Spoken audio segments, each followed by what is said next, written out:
Electromagnetic radiation carries energy from one place to another. So, for example, from the sun to our homes, and we rely on that form of clean green energy to power homes that have an array of solar panels on their roof. So the question is, how do we calculate exactly how much energy is contained in electromagnetic radiation? So I'd like to answer that in terms of the energy density. So here's some more electromagnetic radiation traveling through space, and as it propagates farther to the right, at some point these electric and magnetic field lines are going to fill up this volume of space. So as opposed to answering an amount of energy, let's see if we can come up with an expression for the energy density of electromagnetic radiation. And let's just take it one element at a time. So how about we come up with an expression for energy density due to the electric field component of electromagnetic radiation. So I'll compare this to the energy density of the electric field stored in the plates of a capacitor. In a capacitor, the energy would be 1/2 CV squared. In this case, I'm picturing it as a parallel plate capacitor. So C is epsilon naught A over D. And then let's see, voltage squared, that would be ED quantity squared. So this becomes 1/2 epsilon naught A E squared D squared over D. So this becomes epsilon naught E squared over 2 times A times D. If the plates have an area A and a separation of D, then A times D is the full volume of that space between the plates. So if lowercase u represents energy density, capital U is energy. Lowercase u is energy density. I've exaggerated my lowercase a bit much. There we go. And it's equal to energy divided by volume, then our energy density would be equal to just epsilon naught electric field squared divided by 2. There you have it. Okay, that's the energy density of an electric field. For the magnetic field, how do we figure it out? We'll take a similar approach and imagine the magnetic field that fills up a solenoid.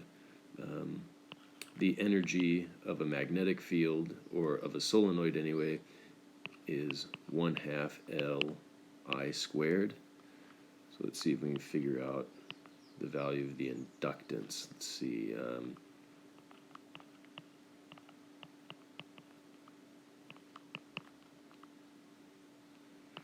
Inductance should be equal to N phi over I. Okay.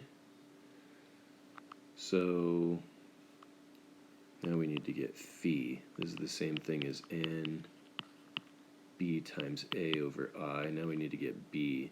What's the magnetic field of a solenoid? Here I'll draw another solenoid laying on its side. I can always remind myself of the magnetic field of a solenoid by rederiving that equation from Ampere's law.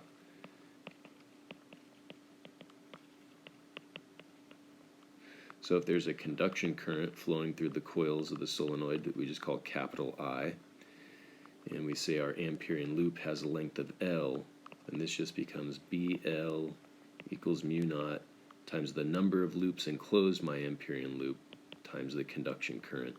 So B is mu naught Ni over L. So I can make that substitution here. That means inductance is equal to mu naught N squared A over L, which I can substitute into here and say that the potential energy is 1/2 mu naught N squared A over L times I squared. But I can also use this same expression here to solve for I. is equal to BL over mu naught N So the energy, total energy contained, is equal to 1/2 mu naught n squared A B squared L squared over mu naught squared n squared.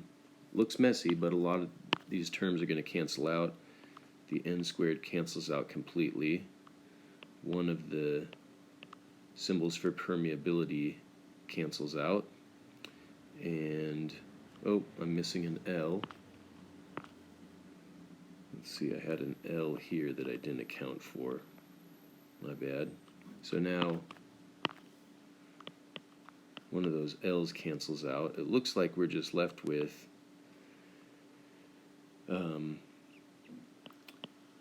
B squared over 2 mu naught times the product A times L. If our solenoid has a cross-sectional area A and a length of L, then A times L is nothing more than the volume of the solenoid, and so the energy density is total energy over volume, which is then just equal to B squared over 2 mu naught. So that's the energy density of a magnetic field. Here we have the energy density of an electric field. So the total energy density should be those two added together.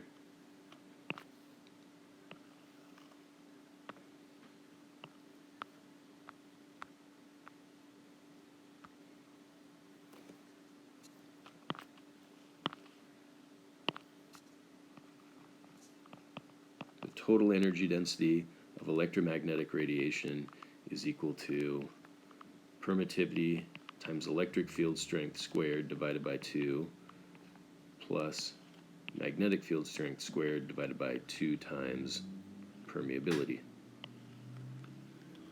Now we might be able to simplify this even more.